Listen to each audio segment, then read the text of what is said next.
So, in the reading from Romans today, we had what I think is the best description in the entire Bible, hands down, at what we as Christians really mean or really trying to get to or get at when we're talking about the idea of a fallen world or a world that is sinful.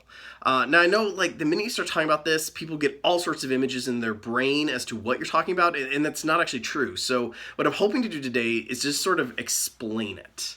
Explain what does Christianity mean when we say that the world is fallen or sinful or evil.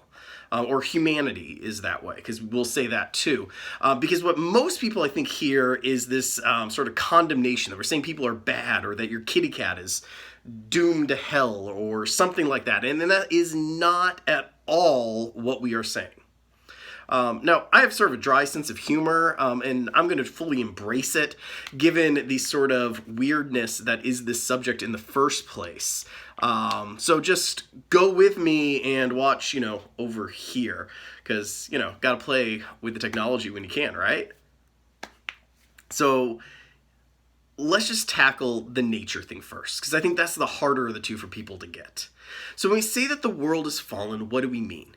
Well, we mean that nature is sort of messed up. I'd much rather use the word messed up than fallen or sinful. And what we mean when we say it's messed up is that if you stepped back and objectively looked at it, it's weird. It's not okay. Now, I have two cats, and I love them dearly, Rhea and Loki. And we've had them for many years. They are great cats. But I'm realistic. I don't let them go outside. And one of the reasons I don't let them go outside is I also love songbirds. And the reality is that science tells us, not religion, not philosophy, science tells us that domesticated cats massacre. I mean, we're talking massacre songbirds, along with all sorts of other animals.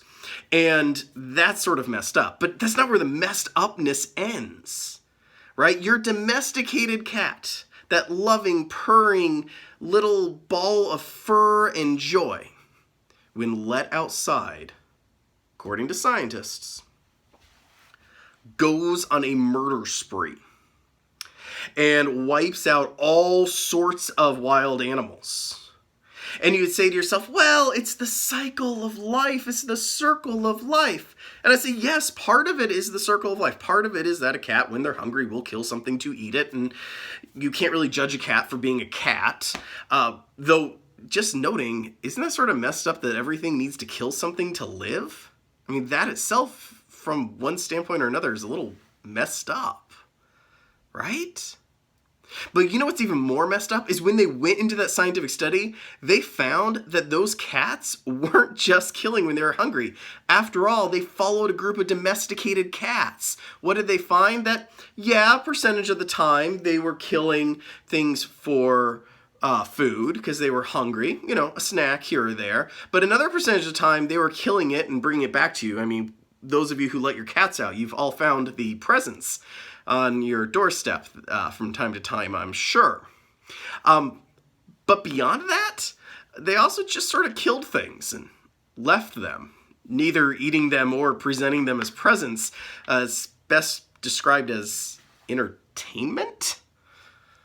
Yeah, that's really messed up. And cats aren't alone. And I'm not saying cats are bad. I love cats. I'm just saying that what it means to be a cat is that you're a little messed up. And you know what? If we went through any animal out there, any part of nature, it's all a little messed up. It's not the way any of us would devise it. If we had control of things, it's not how I would build it. I wouldn't build it so that every animal had to kill another animal to survive. But that's what it is. It's reality. And that's what we mean. When Christianity says that the world is fallen, all we're pointing to is, man, that is messed up. And then we try to go from there. Because Christianity is about finding the truth, embracing the truth, and knowing the truth, whatever the truth might be. Now, you'll also hear Christians talk about it not just in the terms of things like nature, but you'll also hear about it when we'll say humanity, right? And it's a similar sort of thing. I mean, just think about it. Humanity could objectively be sort of one of three things. You can either be good, you could be neutral, or we could all be bad. And the only way to really tackle the question is to go and look at history. And if we were all good, then when society collapsed, utopia should spring up, right?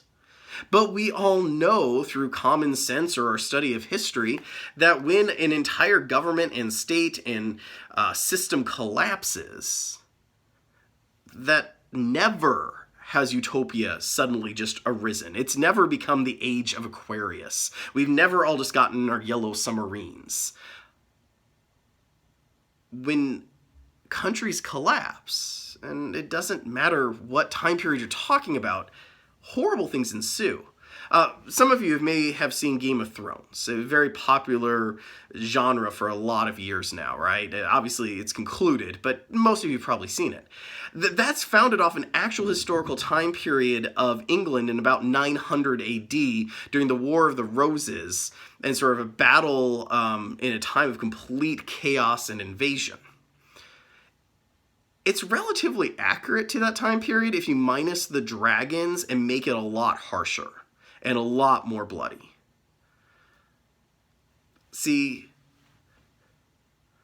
humanity, whether or not we're talking the 900s in England or the fall of the Roman Empire hundreds of years earlier, or whether or not we're talking the 1990s in Somalia, or whether or not we're talking any number of other historical events, when all of society collapses, you don't get utopia.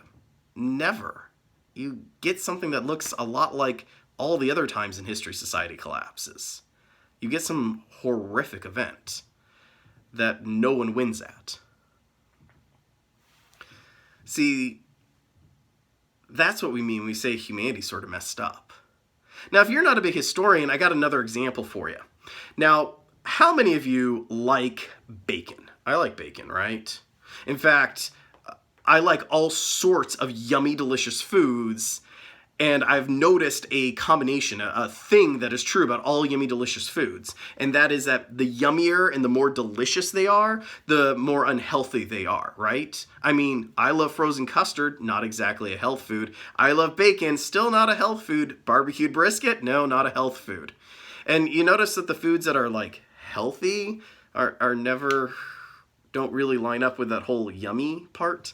I mean, kale's super healthy. Have fun. No one goes, oh, yay, it's kale salad day. No. I mean, think about it. How many of you would rather eat bacon than eat kale? In fact, you know what? I'm wondering how many of you. Why don't you, in the comment section right now, vote by either writing the word bacon or the word kale in there. And tell me how many of you, and let's be honest about it, like bacon more than kale. You're good doing it? Are you doing it yet? Keep doing it. I want to see some votes there. Who will win, bacon or kale, for which is yummier? I'm betting money bacon's already in the lead. And isn't that sort of messed up? Wouldn't it be way better if all of us, if kale tasted like bacon and bacon tasted like kale? That's what we mean when we say the world is sort of, or humanity is naturally sinful. We're just saying that the world is messed up. The most delicious things are the most unhealthy things. When we're left to our own devices, we don't often make great decisions. In fact, we make bad decisions more than good decisions. And we don't say this so much as a statement of faith, but a statement of reality. Because we look at our history, and the history of the world. And we look at our condition, and we look at the reality in front of us. And what else can we say than the world, nature, it's messed up. But we don't despair. The thing about Christianity is we acknowledge the same things science looks at, or the same thing philosophy can look at, or the same things historians can look at. But we always have hope because we know that Christ is with us and that Christ is working with us and through us each and every day. And so when we see something like a fallen world or a fallen humanity, we aren't to just sit there in despair and lament it. We're called to make it a little bit better. So go out today and find any way to make a messed up world a little less messed up. Amen.